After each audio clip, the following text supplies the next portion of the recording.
جب امریکہ کے آخری فوجی افغانستان سے نکلے تو طالبان جنگجوؤں نے کابل ایئرپورٹ پر ہوائی فائرنگ کر کے جشن منایا۔ افغان خواتین کے لیے امریکی فوج کا انخلا غیر یقینی صورتحال اور خوف و ہراس کے نئے دور کی نشاندہی کر رہا ہے۔ طالبان نے اسلام کے دائرے میں رہتے ہوئے خواتین کو کچھ حقوق دینے کا وعدہ کیا ہے، تاہم اسکول جانے یا باہر کام کرنے جیسے بنیادی حقوق جلد ہی چھینے بھی جا سکتے ہیں۔ مغربی شہر ہرات میں افغان خواتین نے طالبان کی نئی حکومت میں شمولیت اور نمائندگی کے حق کا مطالبہ کرتے ہوئے ایک احتجاجی مظاہرہ کیا۔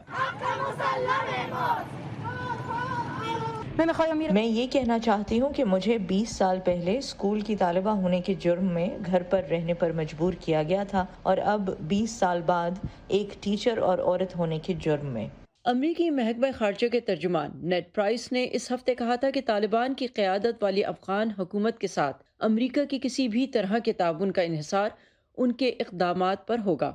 What we will be looking to when it comes to the issues that you've raised, including جب ہم ان مسائل کے بارے میں غور کریں گے جو آپ نے اٹھائے ہیں، جس میں ممکنہ امداد کا معاملہ شامل ہے، تو اس کے لیے نئی افغان حکومت کے اقدامات مد نظر رکھے جائیں گے، خاص طور پر ان امور میں جن کا ہمیں بہت احساس ہے، جیسے محفوظ راستہ فراہم کرنا، خواتین، لڑکیوں اور اقلیتوں سمیت افغانستان کے عوام کے حقوق کا احترام، اور ایک ایسی حکومت جس میں سب شامل ہوں۔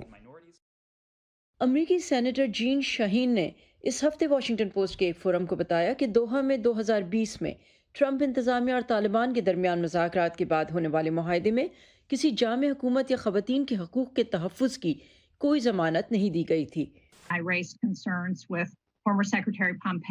میں نے سابق سیکریٹری پومپیو اور سفیر خلیل زاد سے ان خدشات کا اظہار کیا تھا کہ مذاکرات میں خواتین کی نمائندگی نہیں ہے،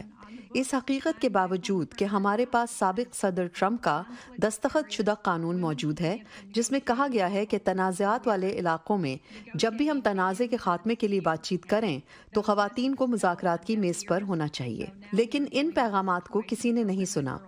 لہٰذا اب ہم ایک ایسی صورتحال سے نپٹ رہے ہیں جہاں مذاکرات میں خواتین اور لڑکیوں کی نمائندگی نہیں تھی، اور نہ ہی اب ان کے آگے بڑھنے کی کوئی یقین دہانی ہے۔ جلاوطنی میں رہنے والی ایک سابق افغان جج نے اس فورم کو بتایا کہ افغانستان میں سرگرم کارکن خواتین کیا کہہ رہی ہیں۔ وہ افسردہ ہیں، وہ بے بس ہیں، وہ اپنے لیے کچھ نہیں کر سکتی بلکہ اب وہ دوسروں پر انحصار کر رہی ہیں۔ یہ بھی ایک طریقہ ہے کہ آپ خود کو ایک خود مختار عورت سمجھیں اور پھر اچانک خود کو ایک ایسی صورتحال میں پائیں جہاں اب انہیں گھر کے مردوں پر انحصار کرنا پڑے گا۔ بیشتر کو خدشہ ہے کہ طالبان سن 1996 کے اپنے پرانے ظالمانہ طرز حکومت کی جانب لوٹ جائیں گے۔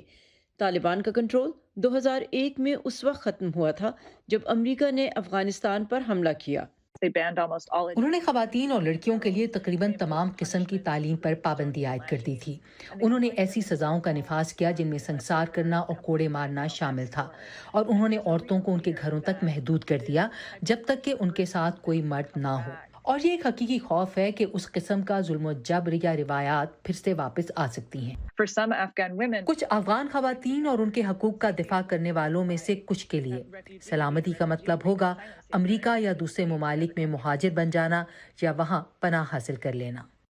فی الوقت بہت سی افغان خواتین کو اپنے حقوق کی لڑائی خود لڑنے کے لیے پیچھے چھوڑ دیا گیا ہے۔